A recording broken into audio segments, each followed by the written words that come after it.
This is my third take. This is Sharmisa coming to you today to talk about my book, The Lust for Love. That is right. I published a book in April 2012. It's a relationship novel, and yes, it says extra for the love of Ray J because that's who I once was before. 2009, 2010, 2011, whatever.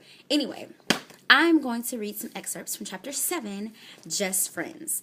I was presented with a question about a couple weeks ago from this guy, and he was like, I thought we were friends. Excuse me, your definition of a friendship is messed up, brother.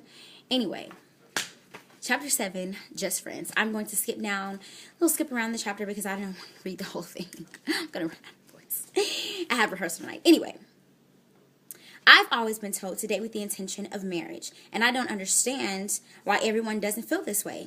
But certainly, everyone can at least feel where I'm coming from. How is it fair to you or the people that you're talking to have to share a feeling? What man doesn't want a list of ladies he can call whenever he doesn't want to be alone? I cannot find one man who just wants that one woman to commit to. These days, it's hard to find a lady who is willing to commit herself in a relationship. To me, it's mostly a mind game. Maybe these men and women have to build themselves up by using their ability to pull a variety of people. I personally do not see the purpose of having 10 or 15 people chasing after me.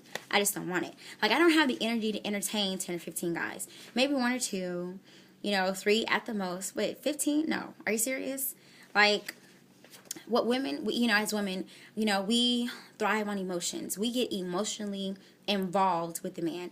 We like to know your favorite colors, like to know what you like to do, like to know what you like to eat, because our goal, is marriage. We're not trying to trap you or trick you or anything like that.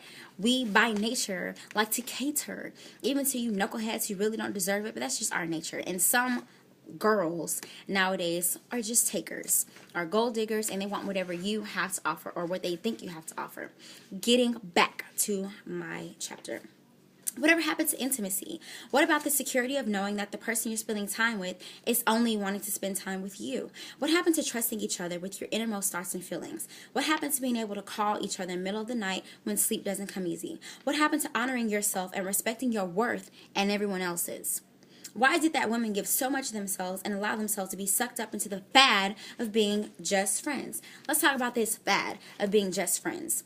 When did it become cute, or when did it become popular for a man and a woman not to pursue marriage? Are you serious? For a man and a woman not to pursue a committed relationship?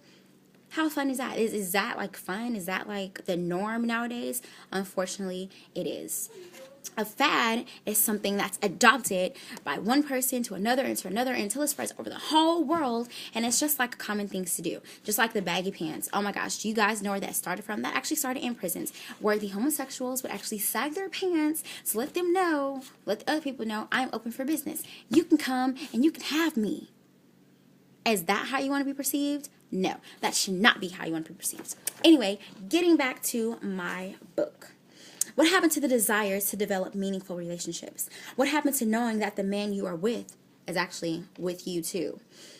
Really, something has to be done. It's getting to the point where many people, men and women, are beginning to give up on finding romance and are settling for being just a friend. Don't get me wrong, I've pulled the friend card too, unfortunately. But also, it's only because I was given no choice. What are you supposed to do if you're feeling someone and they say that they want to be cool and chill, but they don't want a boyfriend or a girlfriend? Some would say find someone else, but maybe, just maybe, women and men alike are tired of playing games. We are tired of finding someone who is seemingly perfect, yet they are emotionally unavailable. Skipping around a little bit. The issue I have of being just friends is that no one really wins after all. Being just a friend to someone that you have feelings for only results in your heart being broken. Let's talk about the infamous heartbreak. There are many songs about breakups and loneliness and heartbreaks and what to do when your heart has been broken. Hello. Seems to me that if there are so many songs about heartbreak and how deeply it hurts and how bad it feels, someone would opt not to get their heart broken. Meaning, don't put yourself in a vulnerable situation to get your heart broke. If you have someone and they tell you up front, oh, I'm not interested in a relationship, that means they don't really want a relationship. If you have someone who says, yeah, I'm interested in a relationship, you should then ask the question, are you interested in a relationship with me? If not, I'm going to move on. You know that song, Maya? I'm moving on. I'm moving on. Moving on. That is what you should be doing. Anyway, back to my book. Blah, blah, blah, blah. Believe me, I have been there many, many times before, but I am wise enough to know that you cannot be just friends with someone, especially after you have slept together. I am in no way promoting fornication. I am in no way saying that it is okay to have sex outside of marriage. I'm just saying, I've been there before, been there, done that, repented, reformed, whatever. Anyway, when you have sex with someone, I hate to be cliche, but the person becomes part of you and you become part of them. Let's then visit soul ties. Do you guys know what soul ties are? Ungodly soul ties, what you really want to stay away from. And that happens when you have unprotected sex with someone who is not your spouse. That person's energy becomes your energy. And you wonder why you be with someone, you could be with someone and then you find yourself changing, like doing stuff that you didn't used to do, like being stupid. Come on now. It's ungodly soul tie. You start picking up on their past and people that they've been with before. And if they're married, you start picking up on their spouse and their spouse starts picking up on you. And then that's where this whole thing with divorce comes about. Anyway, I do not condone cheating. I don't like people who cheat. I hate cheaters. Cheaters get on my nerve. I also do not want to date a man who has previously admitted to cheating, because you know what I say, once a cheater, always a cheater. Sometimes I admit some people can be reformed, they can, recover from cheating, but more often than not, there's still going to be a cheater. Once a dog, always a dog. And you know what, ladies, what the cliche is, if you lay down with a dog, you're going to get up with fleas. So in closing, that was a little bit of my book, The Lust for Love.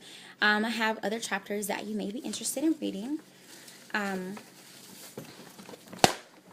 Get from off that tree.